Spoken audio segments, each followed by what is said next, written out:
Hey, it's Soleil, and this is episode 100 of the Orange Pill Investor. I cannot believe that I made it to 100 in like 110 days. Took a week off to go to Vegas, so totally stoked. I'm on pace to get my 350 for the year, and to celebrate 100, I thought I would do something special, something a little different. And just kidding. It's gonna be the same shit I always do. Talk about Bitcoin, talk about selling stock options, trash index and dividend funds, and investing. And actually, I really was gonna do something a little different. I was gonna show my trades in my real, you know, quote unquote real, my main account. I usually show the small account challenge, but I was gonna show my main account in real time, and ran into some technical difficulties. The first time I went, there was like a problem with the account. They wouldn't actually let me close. They would let me close trades, but they wouldn't let me open trades. Turns out I had signed on from a different device, so they flagged my account as for suspicious login, and I had to contact customer service, and they fixed it pretty quick. But so glad they're watching, but the timing was unfortunate. So I already did all my rolls. I'll maybe just do that with the last 2 minutes or something. I'll cover that. But I really do. I wasn't just kidding about trashing the index funds and dividend investing. I'm going to do my best job to explain the fundamental reason why index funds are flawed, and it's because of Goodhart's law. And I know this is Wikipedia, but for anything that's not political, this is fine. So, Goodhart's law is when a measure becomes a target, it ceases to be a good measure. And this, a very good example that I'm familiar with. So I work in IT, and they give us these BS goals every year, and they want us to increase this metric or decrease this metric. And one of the ones that they wanted us to do was reduce the number of incidents. There's like low and medium incidents, there's high and crit incidents. And so that's a good idea, right? You want to decrease the number of incidents. Well, the spirit of that effort would be something like, well, how should we do this? And it's like, okay, if we have 100 incidents a year, we want to get that down to 50, or some percentage reduction. And they give us those targets at the beginning of the year, and that's your goal you have to work on, and it can affect promotions, and could affect, I guess, bonuses or whatever. And so they make it a kind of a big deal. And things that would benefit would be like training your employees, so now they make less mistakes, and which would reduce the number of incidents, or something like improve your process. So now there will be, more accurate go lives and things like that, or just better training. You can basically improve your personnel or improve your processes, one of those two. And then from there you could list, okay, how are we going to improve our personnel? We're going to have double checks in place to make sure people aren't making mistakes. There's all these different things you could do, and that would honor the spirit of the goal. But what happened? One of the efforts that we did was, instead of actually trying to make the company better, in order to satisfy the metric, we looked at the types of incidents we were getting, and we realized that like 10, 15, 20% of them should not be incidents at all. And we were just closing them as incidents. That, basically like, oh, we resolved this incident. When really it was a task request, or it was just something that should not have been an incident in the first place. And so we basically met the goal by changing our policy from just marking them as resolved, which counted against us, as canceling the incident as duplicate, or submitted by mistake, or whatever the little drop downs were. And so we didn't improve ourselves, we didn't improve our personnel, We didn't improve our processes. We didn't improve our procedures. We didn't improve anything about the company whatsoever. All we did was satisfy the goal. We had a metric that we could shoot for, and we achieved it. Now, why am I telling you about some BS that my company did that has nothing to do with Bitcoin or the stock market? Well, the reason is because the S&P 500 has a series of criteria, and you have to meet them in order to be included in the S&P 500. Now, that is contrary to what some index funds have. It's just purely curated. And I'm not intimately familiar with any of the other ETFs or index funds to know which are which, but in the event that something is curated, you can have a lot of bias or whatever. So it just seems natural that a criteria metric-driven index would be advantageous. If you meet the criteria, then you're a good company and you get in. So let's just take a look. For the S&P, you got to have a market cap, okay?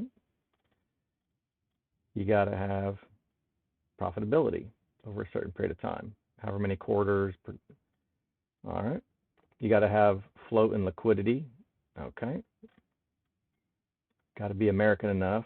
Okay, that's fine. And yeah, that's enough. So Adrian Morris had a really good article. I've linked it before, and I'll probably link it again for you. But companies can just game the system to pump up their market caps to qualify for this. And it's basically an example of Goodhart's law in practice. So it violates the spirit of this because you're thinking, you know what, in order to get a market cap, you have to be a good company. You know, what's the total value of your shares? I mean, in order to get your shares pumped up, you must be making money, you must be selling stuff or providing a service. No, turns out you can just do buybacks and you can manipulate things and you can just artificially increase your share value and your market cap to get included. And then once you're included, you've got even more tricks available to you. And you can just kind of pad your stats at that point. So that's one. Profitability. I mean, people have to file things with the SEC, and to a certain extent, they you know, are liable to have you know, pay fines for fraud or whatever if they cook the books. However, you can still, you know, if a CEO, and I'll come back to this later, if a CEO's incentive was to increase profitability, they could totally just make the materials cost less.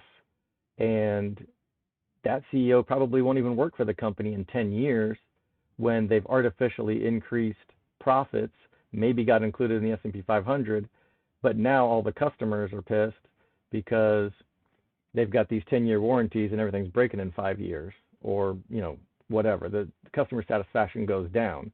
So the CEO can game the system in order to meet a metric. And I'll just go to the sidebar now so I don't forget later. Elon Musk's incentive package was structured, I believe, to avoid Goodhart's law. I think he had to hold his stock options for like 5 years, which was, you know, good for the shareholder because he's not going to just be able to get his shares and cash out and just almost kind of like a pump and dump scheme. He just dumps on the retail investors.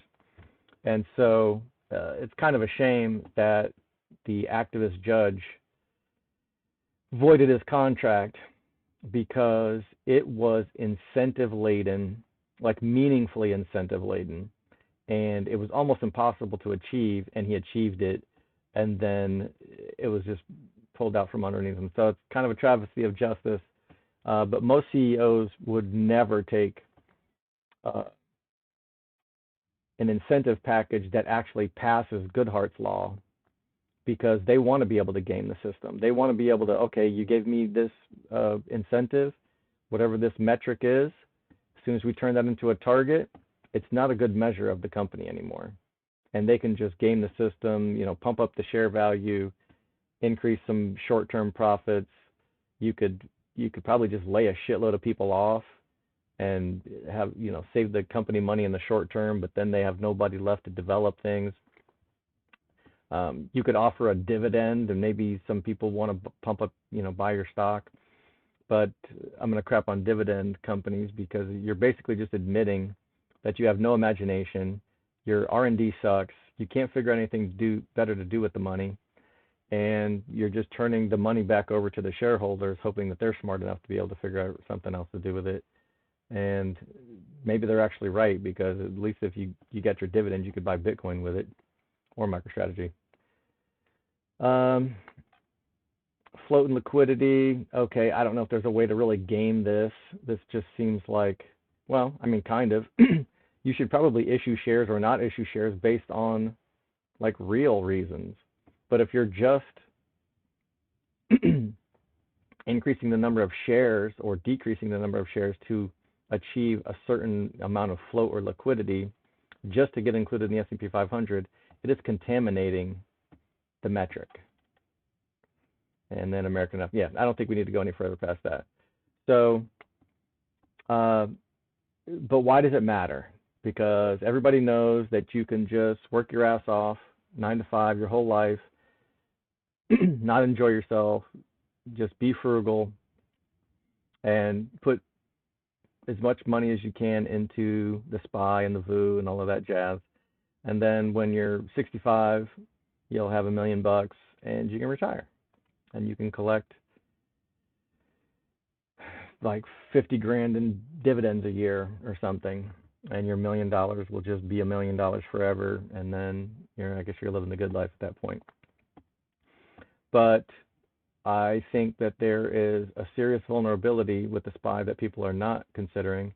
I already did a video on what happens if some of the artificial pumping of the SPY gets reversed, like if the next generation of workers is smaller in number than the current one.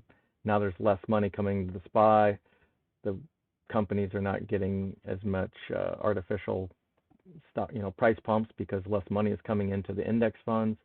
And if that just starts unraveling, then it could just snowball. But I think that these index funds are fatally flawed,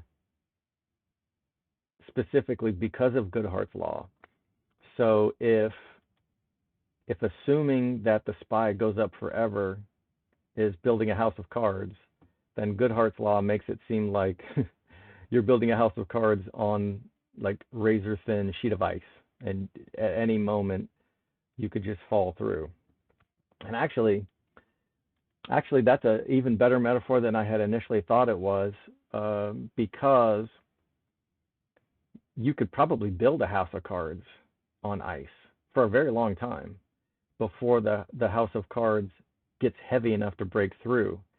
And I think that leads to a false sense of security, because if you're just investing in the SPY for 10 years, 20 years, 30 years, and that house of cards just keeps growing and growing and growing, and everyone gets a false sense of security that the number go up forever, and then it starts to unravel, and the index funds get a little bit too big for their britches, and they crack through the ice. It could become very painful much faster than people think. And shameless opportunity for me to bang the drum on, I guess I got to qualify this as not financial advice, but bang the drum on Bitcoin and MicroStrategy, because you cannot game Bitcoin with Goodhart's law. The price of Bitcoin is just the buying and selling activity.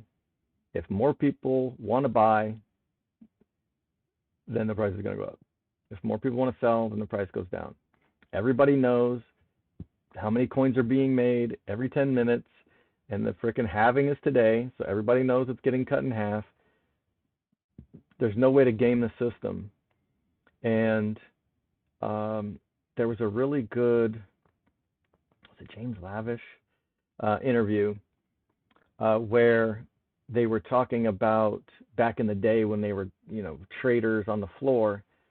They would be excited when they could get a few shares of an IPO because the big institutional investors would get these shares at like $20, and then they knew they were going to go to 100. So then they would just wait for the retail people to jump in, and they'd be selling them to 100, and then they could make their quick profits. And the retail investors have always been excluded from IPOs. It's not fair, but that's just the way it is. And the institutions would basically front run these things and get early access. Probably goes back to standing close, whoever stands closest to the money printers, the Cantillon effect, whatever. But Bitcoin is the first time that no one got the IPO or the ICO, which is another reason why all the shit coins are useless, because they have pre-mines, and it's basically like having an ICO, the crypto version of an IPO, and you just make sure you give free coins out to all your homies, and then when the retail investors pump the price up, everybody just dumps on them. So Bitcoin was open and permissionless right from the very beginning. They actually mined Bitcoin for no money, really. They were spending electricity, and Bitcoin had no monetary value. So Bitcoin's ICO was fair and open to everyone. And even though the institutions like BlackRock and I should keep their name right out of my mouth. I like Cathie Wood, so I'll mention her. ARK Invest, or the ARK B, I think. Institutions are getting in, but retail was able to front run the institutions. There's a bunch of people. I didn't get into the space until like 2016, 2017, something like that. So I didn't get in on like dollar Bitcoin or even $100 Bitcoin or anything like that. But we're still at early adoption phase. I mean, there's still a huge opportunity because a few institutions have gotten in, but the retirement money really hasn't started to pour in as much as it will, and which is another threat to the index funds, because people are going to be like, why am I going to get 7% in the SPY when I can get 20, 30, 40, 50% every year on average with these Bitcoin, with Bitcoin or the Bitcoin ETFs?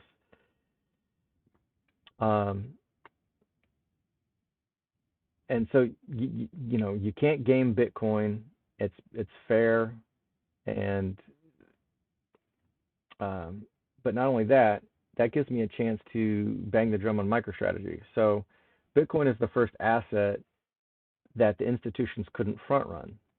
Well, MicroStrategy is basically a Bitcoin development company, and they're building a monopoly on Bitcoin adoption. So there's no IPO for MicroStrategy, but they're kind of participating in Bitcoin's ICO, and they're building a monopoly on top of it. So to me, that's another kind of a pro. If investing in MicroStrategy has pros and cons, that's another pro that I'm not sure if anyone else is talking about it. They're, maybe I'm just misunderstanding and I'm not talking about it this way, but you're kind of getting in on Bitcoin, which is you can front run before most of the other institutions and before the states and most of the countries start investing in it. You can front run those guys, and MicroStrategy is going to be able to take advantage of front running Bitcoin more than any other company on the planet. And so there's an opportunity there for that I see for myself. And so I have a certain amount of Bitcoin that I self-custody. keep safe with a particular security strategy. And then in my trading accounts, I mean, this is what I I do for a living basically now. I still got my 9 to 5, but I'm kind of work optional. I mean, I could get away with it, but I would not necessarily sleep well at night. But pretty recently, my stock options income became more than my 9 to 5 income. So if I did get laid off or quit, I could just live off of selling covered calls at this point.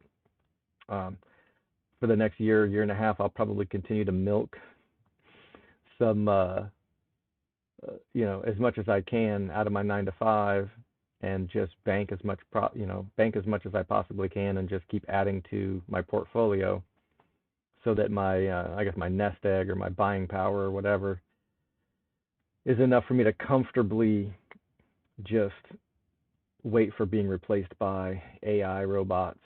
Uh, and so I think that's it for now. That's basically everything that I wanted to cover. So if you've watched any of my videos, thanks for helping me get to episode 100. And be good, Joel.